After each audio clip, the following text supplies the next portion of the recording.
Welcome to this edition of the Million Dollar Mastermind podcast. This is where we pick the brains of high achievers from all walks of life and get their hard-earned, real-world insights on winning. I'm your host, Larry Weidel.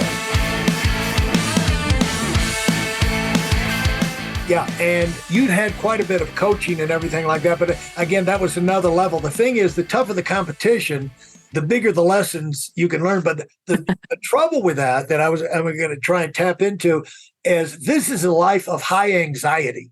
You know, there's something about, I did competitive show jumping with horses, free jumping, everything for 16 years. And sometimes against Olympic riders and everything in the off season where they're training new horses and all.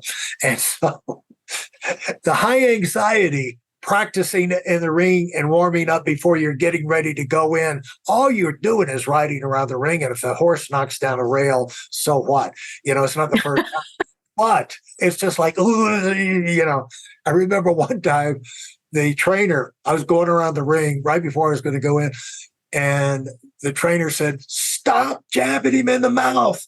And I was thinking to myself, what's he talking about? My hands are perfectly still. And I looked down and my hands were going shaking. The whole time.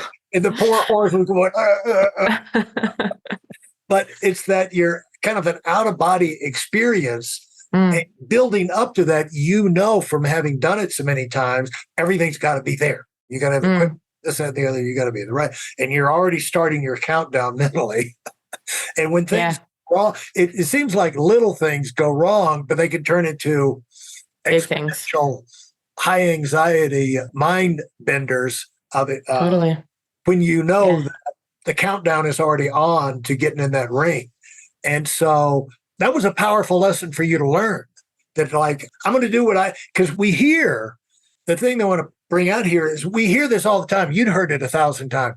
Focus on what you can control. All you can do is the things. Mindset is everything. But when you're in that moment like this, you're not thinking like, yeah, but this is another level of crisis. And you have to gather yourself up because it's there's a lot part of this where we have to coach ourselves and reel ourselves back in to say, okay, what can I do? And what you said to yourself was, okay, I've set things in motion to go find them and get them to the ring. And in the meantime, there's nobody else to call. There's nothing else for me to do. I can't go get them. So now I'm going to get myself ready and assume that things are going to work out. That was a pretty powerful lesson for you. It was. And I think it actually had a lot of repercussions later for us as well, where we started actually in our visualizations prior to the competition and in our preparation, we'd almost train for adversity. So we'd imagine like what could go wrong. Yeah. Okay, skates couldn't show up, bus gets delayed, or we have to take whatever the thing was. You don't have the right food at the hotel that you could, whatever the thing is. Right. Yeah. And so we would plan for that and visualize that in our minds. And so it's about not thinking about bad things, but it's thinking about what is your response in that moment to how you deal with that. What is the next right step that I can take? So we did a lot of work on planning for that kind of adversity that could come our way. So then when it does come, you're much more equipped to deal with it. Yeah, and that reminds me of Bobby Knight, the great college basketball coach, wrote a book about it's like the power of negative thinking. You know, you start thinking, well, what if this went wrong? What if this went wrong? How am I going to react that in that situation? Because you know things are not going to always go perfect. And so you might as well think about how did that change and what kind of advantage did that give you knowing to do that and preparing yourself like that? I would say, like, to your point about like being anxious or getting worried, it created actually quite a sense of calm, because then you know that you're equipped to deal with whatever comes your way and you've prepared for that and you have already the answer of how you're going to do that. So I remember actually feeling quite calm going into competition after that. Yeah. Much more calm. And another one of those situations is now you've lost your athletic ability and you got to change careers. So it's like, what can I do? I've got to focus now on what I can do because, you know, my leg's not coming back. My skating leg and hip and everything is not my teeth. No. And so now what can I do? So talk about that transition. Wow. It was actually, so there's quite a sense of grief in that because you lose an identity in that moment. because you identify, like I was, hi, I'm Kate, I'm a figure skater. That was who I was. It was everything that I am and had been for the last, my whole life, essentially. And so there was a big sense of who am I and who do I want to be and what else can I do in this world? And I knew when I did make that decision to retire that there was much more to life than sport. And I was very intentional about making sure that I completed that as well, knowing that like I had done everything that I wanted with this sport. I had reached an elite level and learned a tremendous amount. And so I remember sitting in the fourth floor of my business school and calling my coach and telling her that this was it for me. But knowing that ultimately I wanted to do probably some sort of business or marketing or something like that. And so the transition for me was, I was very fortunate actually in one of my marketing classes, we had to do like presentations like you do, like this is our project. And one of the girls who was sitting in the very back of the class saw me present because I love to be on stage and perform. And that was my nature.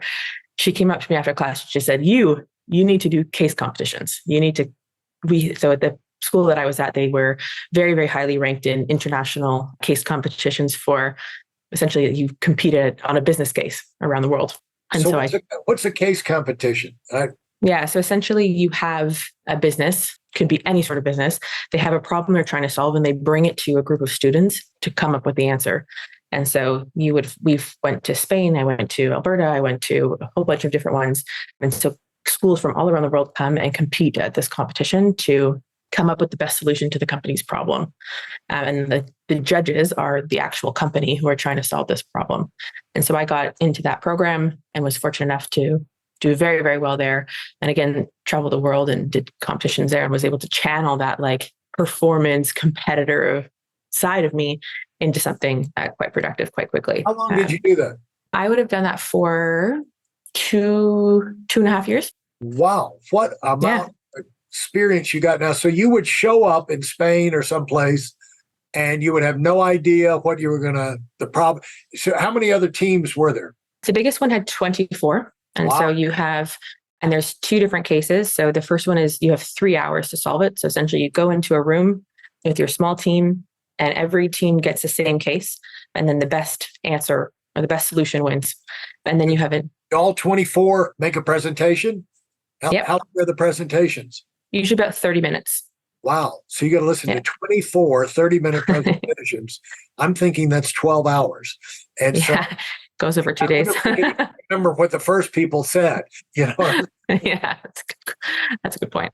And then the other side of it is you have a 24-hour case, which means you can put a lot more research into it, takes a bit more time, is a more complete answer. And then ultimately they judge the winner. Yeah. Well, what I bet was great about that was you got a chance to hear other people's solutions too. Totally. Yeah. You want to be the first one to go. See how they think. Expanding your awareness of options next time you got a problem to solve. So, and the beauty of that is you're being put in front of like big companies. Like we're talking the Facebooks, the blah, like these massive enterprises who are coming to try to figure out these small problems by these students. And so a lot of the time people get hired directly from these case competitions and by the businesses that are putting on these cases. Well, cool. Your ability to perform under pressure and to compete in high pressure environments in the spotlight had to serve you well during that. Very, very much so.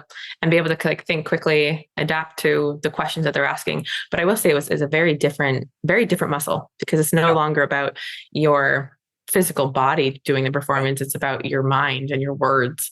And so there's definitely an adaptation there, but I try to approach it with a similar way that I would standing on the ice.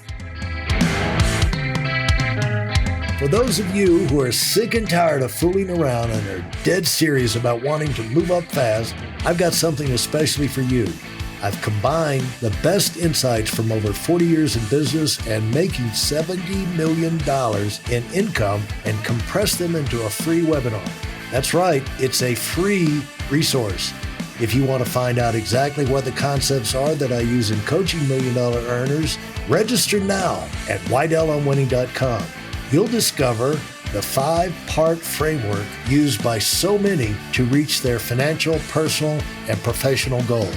You can find that link in this episode's show notes.